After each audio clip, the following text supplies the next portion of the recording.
All right, y'all, we're going to get into it. Today is March 21st, and our Business Boost application closes on March 25th. What are we going to do now?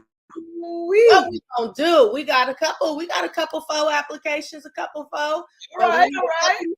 need a couple more. Yeah. So what we going to do, y'all? What we going to do? Let's talk about this Business Boost program, and let's talk about why this is so important to our community. Who wants to go first? I'll get started. Of course you will. So, of course, the infrastructurist. So this program is very important for our community specifically because culturally we tend to engage in the hustle but not engage in business. And so on the forefront, the very core structure or the foundation of our business has to resemble something that agencies are willing to play ball with. And that is a completely legalized structure. That is a business that is recognized by the city, county, state, and the IRS.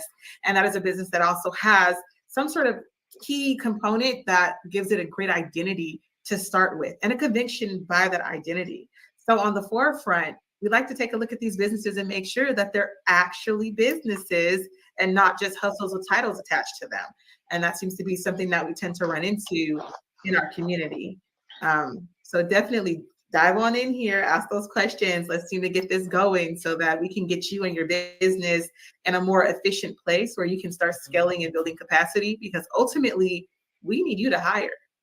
Our community needs you to hire community members to make sure that our community has sustained economic mobility and inter-community wealth. I would also say a very important reason that this is necessary and why those listening should take advantage of this is because information is power. And a lot of times we're unable to maximize our potential purely because we don't have the right information. We don't have the right knowledge. And here, this is an actual excellent and free resource to you to access the necessary information to excel in your business, to maximize and increase potential, maximize your opportunity for revenue, maximize your opportunity for what Tack just mentioned as far as being able to add value and opportunity to our communities. And we would be crazy not to take advantage of this, to learn the information that's necessary and gain access to the right information and the right tools that is going to take your business to the next level. Yeah, I really like that. Tack and Jessica, you guys are really supplying some good information. What I see all the time is people have business ideas. They may start a business, but they don't have a business structure or a business that can sustain all the things that are going on. So it is important that any of you guys, I get calls all the time. I got a business, but I don't know what to do. I got a business and I can't make it whatever. I can't get a loan. I can't do all these things. This program, people, listen, this program is invaluable. It answers all your questions. It teaches you how to have a good infrastructure. It teaches you how to be loan ready. It teaches you how to count, how to exist in this world and scale up your business. I mean, I'm thinking like, wow, man, if my business wasn't already booming, I sign up again, because this sounds like such a great resources. This is free resources. People charge for this. BSBA, you the bomb. I'm just so excited that you would be offering this to the community. Wow. Absolutely. Awesome. I love it. This is what we are here for, right? This is what it's all about. Being able to give the necessary tools to our community. I think, and I don't know if we can segue into this, some of the benefits that participants are really going to get from attending the Business Boost. I think it's really important to understand those benefits and why this is important for you to take advantage of it now, right? At the end of the day, we got to be able to talk the language. We got to be able to talk the talk. We have to know what we have to ask for. We need to know what we need to bring to the table. We need to know what we should have access to that maybe we don't, right? And so this is these kinds of programs like the Business Boost, this is where you're going to get that information. This is where you're going to walk away with the keys to talking the language that's necessary for business infrastructure, for obtaining funding for your organization and for your company. This is where you're going to walk away with that language, but this is where you're going to get those nuggets and those insights that if you're not in the room, you don't get them. You're not in the room, I don't know what's going to happen, right? You got to be in the room to get these nuggets from experts that will really give us insight and give us opportunity to peer into that window and see, what's necessary to actually get the job done. And can I just say this, culturally, we talk all the time about that hand up. We talk all the time about how, others give access and opportunity. Well, here's our access and opportunity. All you have to do is step in the door. Right. I love that. I love it. I love it. I want to talk for a minute because I know we all are getting these questions about what grants are available. I want the grants. I want the grants. And my response to that is post-pandemic, you're not about to get no grant. If you're looking for free money, good luck with that. The grants that are available come in the form of contracts and require you to do some work and be able to have metrics, track what you're doing, and have a reporting mechanism at the end, usually something that is already in place. And I want to talk about how this program kind of provides access to capital, but in a different way. Well, first jump in there, but you know what, Tack? I don't want to dominate. Come on, Tack, bring it, girl. Well, it starts with relationship. That's the first thing. It starts with relationship. A lot of our business owners have not realized that we're not monoliths, and neither are corporations, right? So every major corporation that you take a peek at, they have some sort of a strong relationship or a strong partnership and a network or a circle that they navigate within. This is the same thing that you need with your bank or your financial institution. You should be able to identify who your banker is. You should be able to identify the branch manager. They should know your name. If you're doing business, you're giving them deposits and you're doing money with them. You have stake in that financial institution. Oftentimes we go and we apply for products and services and we're just names on paper, unfortunately, because we haven't sat in front of anyone who can actually tell our story to that financial institution, which shears up what it is that we're trying to do. So something that might look complex or impossible is no longer complex or impossible because there's a human connection that's attached to that. And unfortunately, we're the culture that we're going to drive through that ATM machine, you're going to get right back out of there. Listen, that's all. We might walk in to do a complicated deposit. We're going to say hello to the teller, get right back out. But what you should be doing is going in and seeing that banker every single time. Hey, I need to talk to Tyler. Let me get Tyler real quick. I'm gonna sit here and wait for Tyler for 5 seconds. To the point where they know your name. And sometimes you get to the point where you don't even need ID at that point, right? They've seen you so often with your deposits and they know what you do and what you're about. And so that's what makes this very unique as well. You actually get a business banker and a business mentor that's assigned to you for the duration of this program, because those financial institution relationships are so immensely important for the success of any business organization. Well, that's really good. Do your banker know your name? Somebody, do the banker know your name? That's an excellent question. Do you have a banker? Do you have a banker? Start there. Do you have a banker? And all of us do, but do they know your name? Yeah, that's really some good stuff right there. I find also that all the I's aren't dotted, the T's aren't crossed. When people come to see, I go on Secretary of State, they haven't updated their information. So basically, grants, contracts, no matter what, you're not ready because your Secretary of State hasn't been updated. Your LLC documents haven't been filed. It doesn't matter you didn't make any money. You have to keep everything up to date. You ain't paid your $800. There's a lot of things that you that's why you need someone to work with you until it becomes natural. Yeah. Until it becomes, when you go to the bank, if they say, are you going to a loaner and they say, can I see your profit and loss statement, your P&L? I'm gonna say, they say P&L, you got profit and loss statement. You be like, duh. Those are financial statements. Financial statements. they tell the people how your business is doing. And if your business need improvement, don't be ashamed to say, this is it, and I'm Right. working. Right.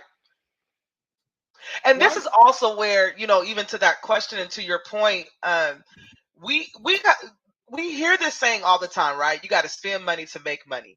I don't know why we are so scared to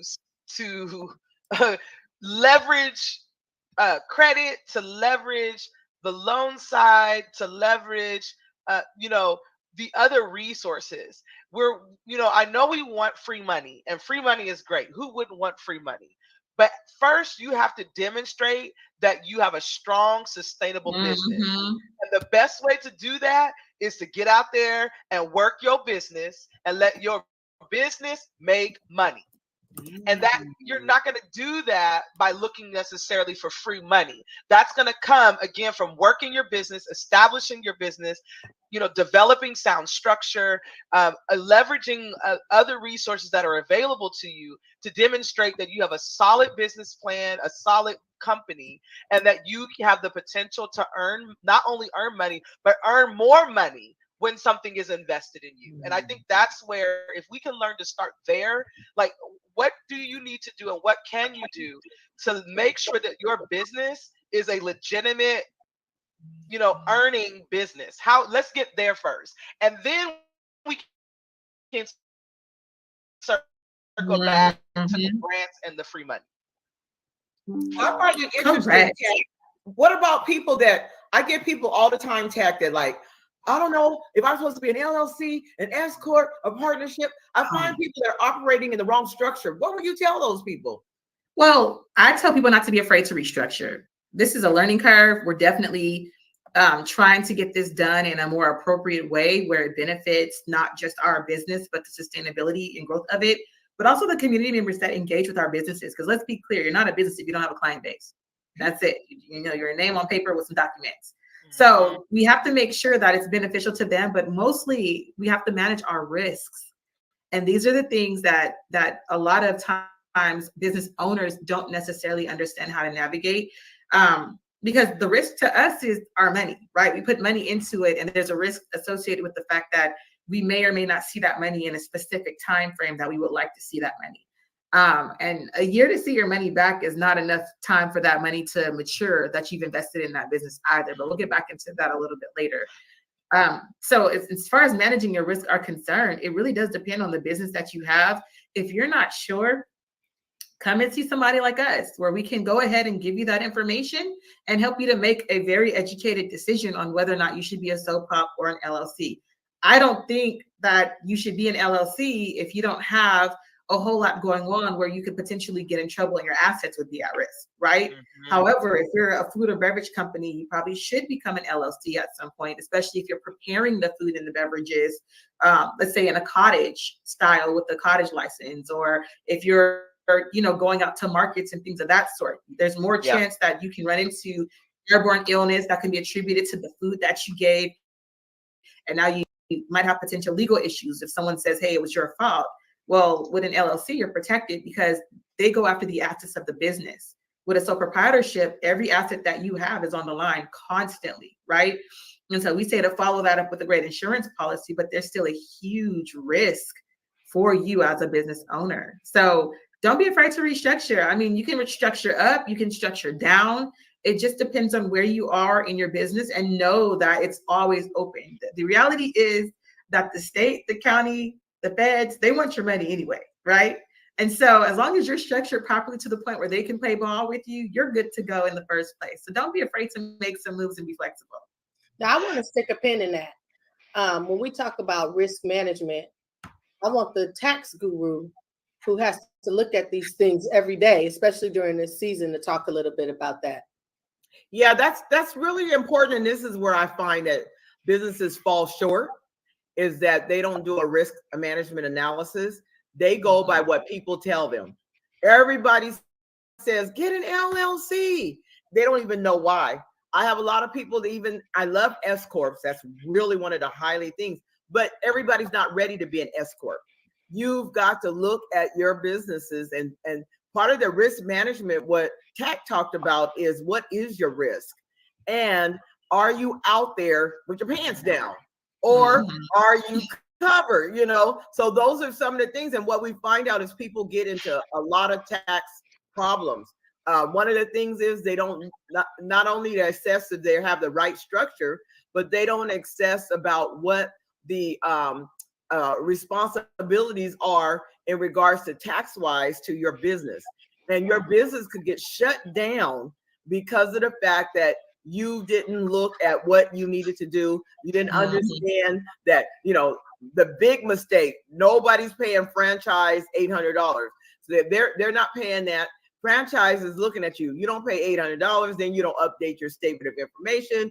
And then also you don't know how to properly, you like, the worst thing you could do is TurboTax for your business.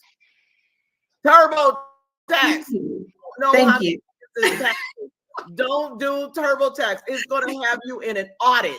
You are going to be in trouble. So, you know, the risk management on a financial side is really tough. People, they hide numbers. They put false numbers. They put numbers that work for them. So they don't understand the net value of your company is your value. That's your power. That's your everything. So it's so much that you need to really, you know, not pumping it up, but you need a tax professional because you don't understand the ins and outs. The government, they're not giving you no money unless all your paperwork is ready. Then you notice what happened with the PPP. They told everybody apply. Then after that, they said, "Oh, where's your tax documents?" Man, that was like a hook. It brought them in, and then now they're saying, "We gave you some money. We need your tax documents done." So that was some cold stuff. So, you know, EIDL loans. People got loans out there right now, and they're paying back now, and their business can't afford it because you don't over loan your business. It sounds good in the front, but in the end, if you didn't take that money, if you went and bought a Porsche, if you went and bought a Lexus or something, and you didn't put that money back in your business so it could build, now you're further in the hole than you were when you started it. Now you spent the $150,000. Now you got a $500 payment, and you don't have nothing to show for it. So risk management is so critical to businesses in so many ways. I mean, every way you look at it. We need you, BSBA. We need you to help us figure out as businesses where our risk management stands, where the flags is, and where we need to fill in the holes. We need tax people. We need infrastructure. We need coaching. We need you, Selena. We need people to help, because if not, business it's just floundering. This program, Sign Up People, will help you put your business on solid ground. Jessica, as our training and professional development consultant, I know that you've been extremely instrumental in working out these the workshops and what those workshops are going to look like. Let's talk about that. Sure, absolutely. So I think one of my favorites is probably the segment on the credit and how to leverage credit, right? But at the end of the day, these classes and the coursework through the Business Boost program are going to take you from start to finish. It's going to, we're going to talk a lot about, I think it was Kay that mentioned P&Ls. What are your statements like? What are your financial documents like to be able to measure the health of your company? We're going to walk you through what documents and what information you should be looking at, how to build that information for you within your organization. We are also going to then talk about that credit, leveraging the credit, how to leverage credit, how to build business credit. I think those things are also important. At the end of the day, you're going to walk away in this program being able to really understand the sound financial or lack thereof, I guess you could say, financially, really where your company is at, but also walking away with the tools of what's the next steps, right? What do I need to do to get in position to be able to access funding, to be able to take my business to the next level, to be able to really begin to leverage resources for my business. So these classes are structured. In addition to that, you'll also have access to one-on-one consultations. You'll have access to coaches that can help you and talk you through or talk with you as you make decisions on your individual cases. All businesses are not the same, right? So at the end of the day, you're going to need or have a time where you're going to need to talk to someone about your specific case. It's unheard of to have resources like this and that covers the breadth and knowledge of a business for free. It's unheard of. And it's just a select few that are going to take advantage of this opportunity and have access to this opportunity. But I'm telling you, if you take a moment to dive in, your business is going to be better off from the moment it starts to until the end of this program. What's the final date that people can put in their application in? Say what? It's the 25th. Hey, wait a minute. Not much time. They literally have a weekend to get that application completed. Not much time left. Do you guys have a limit? Do we have a limit on how many people could be in the program? Our cap was 40 businesses in the program, and we're well over halfway there. Woo, come on, people. Sign up. That way, because I'm in tax season. I can't answer all these questions. I need you to talk to these people and get this training. How long is the training? Is it like 6 months, a year, or what? How long is the training?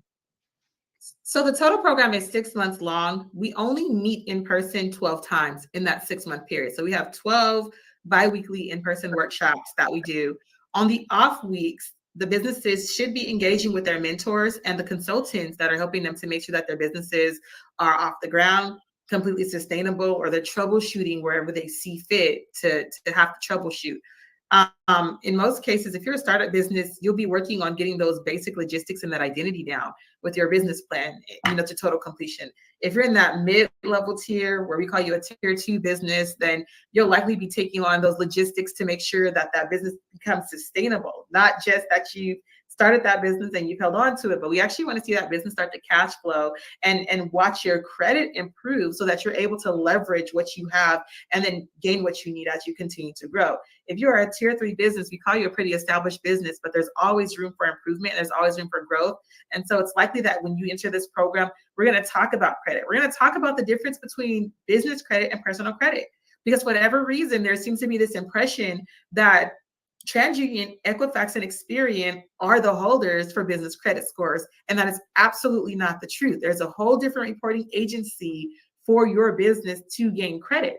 And if you do that properly, then you can stop being the guarantor, because corporations are living, breathing entities of their own. They're not the human person that's driving kind of the vehicle, if you will, right? So it should be able to have its own credit and stand on its own. But unless you're having that reported every single month, you'll never get off of being the guarantor. So the second something goes wrong with you, it limits what your organization is able to access. And that's not something we would like to continue seeing. So there is built-in benefit for every single level of business for this program. And we have sat as a team and put just copious amounts of hours in to make sure that as we went into this partnership with Tri-Counties Bank, all of the scenarios that we've encountered in our expertise and really working with community businesses really came into play with these scenarios. And I mean, it's everything. Like, okay, well, we don't play with credit a certain way. We don't understand how credit works in our community because we were told, don't get a credit card, don't take a loan. And if you take a loan, you better pay all that money back, right? But one thing we do as a community for sure is we pay our bills. That is tried and true proven. We pay our bills and we pay on time. So if you're able to come in and complete this program and speak the language, you can have access to something that might consider, a SMUD bill or a PG&E bill, as opposed to looking for a credit statement. Or there's now cultural consideration for you in the fact that we don't necessarily intertwine with credit products. So a 640 or 650, that's a high threshold for us. You actually need thousands of dollars in credit to be able to increase that score. Right? Tri-Counties has gotten with this and they're like, hey, we're going to take other considerations based on that. So this is likely the most comprehensive, culturally appropriate training ground for business owners at every single stage of the business, where they get the banker, the underwriter, the consultant for infrastructure, they get logistics, talent acquisition, accounting, credit repair, credit reporting, like you name it, it's all in one spot. But the goal is for our community's businesses to really start walking and talking the language of the institutions we have to be able to dance with for us to be able to increase and become sustainable. Because the last thing we need to see is like the pandemic. A lot of us went out of business and some of our businesses haven't returned. But that has everything to do with the foundation and the limit in the education and understanding about how to run a successful business than anything else. So we want you to do what you do. We want you to do what you love, but we also want you to walk the talk and really understand how this game of chess works so that your business can thrive and be successful. And then know that BSBA is always here as a form of support to make sure that as you have those questions and you bob and weave in and out of this process, you're covered. You are completely covered. All you have to do is come in the room. That's all it takes.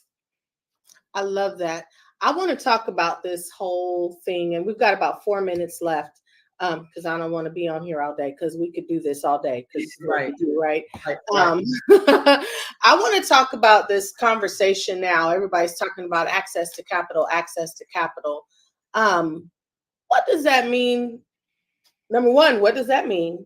And number two, what does that mean for our community? And then number three, my follow-up question is, how do we make sure that we're able to access capital? And you kind of touched on it, but I really want to get into that conversation because it's just a term that's just being thrown around so much. And from what I'm seeing, I haven't even really seen any real consideration given to increasing access to capital. Absolutely. It sounds like a sham. Who wants to go first? I'll give some background history and then I'll tag everybody else in. Okay. Of course you If will. you were born on or after 1972, you were born when the finalization for some amendments to the Equal Credit Opportunities Act was completed. What this meant is that before 1972, really before the 1960s, but 1972 shored it up for us, it was illegal to lend to people that looked like us. You couldn't go in the bank, you couldn't get products, you couldn't get services. You were lucky if you got a bank account, if I'm being honest with you. They had no reason to have to engage business with us. And in some states, it was illegal to even do it. And so there's this big thing that happened in Texas. You know, that's a whole different story for another day. But right now, the era that we're in, I consider it the Jim Crow era of redlining. And that's because there is still redlining that happens within a lot of these financial institutions, but they're legal. It's legal redlining. Keep in mind that 1972 wasn't that long ago, right? So people who were in this position while it was illegal are actually still in some of these positions today, now that they have to change a mindset and an attitude to engage us with these services and these products, which I think is wild, but you know, that's a whole different rabbit hole. In any case, this legal redlining looks like this. Maybe you are perfect on paper, but your loan is for $50,000 and the person up the street in Folsom, they're getting $5 million in a loan. So for operational efficiency of that particular organization, the underwriter is going to take that $5 million loan, right? Because that's more important. The more money they put out, the more money they get in, is essentially how it works with the bottom line for these financial institutions. It also looks like I can name 4 communities at least alone where they don't even have banking branches. How is it that people in this community work and they make money, but they don't deserve access to a financial institution to do their money products and services, much less build relationships where they can access these things? So we have a big thing on the forefront where if you're saying access to capital, but you have done absolutely nothing to mitigate the redlining that our community continues to experience, I'm still calling a spade. It's a sham. Absolute sham. And I don't think that it's right to continue over promising and under delivering for our community members who already have a historical amount of reasons to have distrust for systems, and people that claim to want to engage with these systems and do better for us, right? that narrative has to change because there's a policy that has to change that's attached to it. So unless the organization is actively doing that work and they're screaming access to capital, it is very likely that our community is not included in that conversation. Yeah. I think that's a real good point. She made some really great points there. And that people are loosely talking about access to capital, but they are, first of all, why? What's your plan and what you're going to do it if you get it? Because what I said, PPP, people got capital and they blew it. So first of all, you need to have a plan. And then I think it's important to have people like us in institutions that will understand the things that we are dealing with. That's one of the issues too, is we don't have people in the right places that will make sure and understand, like Tri-County saying, hey, you guys, if you don't have the high score, now we're able to look at other things so that you can have access. We have to break the barriers and bust the doors down and access to capital. And if we don't fit the corporate number, the corporate mold, somebody needs to look at how we can get in there and still get capital. But the other thing is, you can't come half-stepping. You come with your financials, get you don't your stuff together. You don't know what your records are. Come on. Give them a client list. You can't give them a bank statement. You banking out of your under your mattress, banking out of a shoe box. So nobody, you can't give them history of your pay. Yeah, I'm I'm going there now because listen, I'm gonna go with you. Because I'm like, you guys, when I start talking to you, you don't got nothing to offer to get no capital. You ain't got your structure right. You ain't got no bank statements. You don't have no financial statements. You don't have no relationship. You still banking with Chime, who ain't never gonna see you or answer the phone. You're still banking with somebody. These people, I'm like, who are these people that you can't even call them? So that's why we want to get you your mind straight. And what all those people say, those myths, those things that are in your mind about why. It's all a myth. You want to come, that's not going to work. So the first thing we got to do is learn the right talk. What does get credit mean? What get capital mean? What is correct the capital? Right. And then when I'm coming, can I produce what needs to be done? Yeah. I did all that, and I'm just going to add one thing to that because for the sake of time, y'all know me. I will go to the Word of God in a minute. Ooh. The Bible tells us that time and chance happens to all. Yes. You have to be ready for your time and chance. Those seasons, and a lot of times, we're not ready for our time and chance. Time and chance happens, but we're not in position to maximize it or take advantage of it. So I will leave everybody with this to sum up kind of what Tack and what Tack and Pastor K have said, is that we have to be ready when opportunity happens to us. When the door of opportunity happens, we cannot afford to not be in position to go after that opportunity. Yeah, there you go. There you go. Boost your business. Boost your business. So, deadline is March 25th, 2024. Please apply for this program. It's free.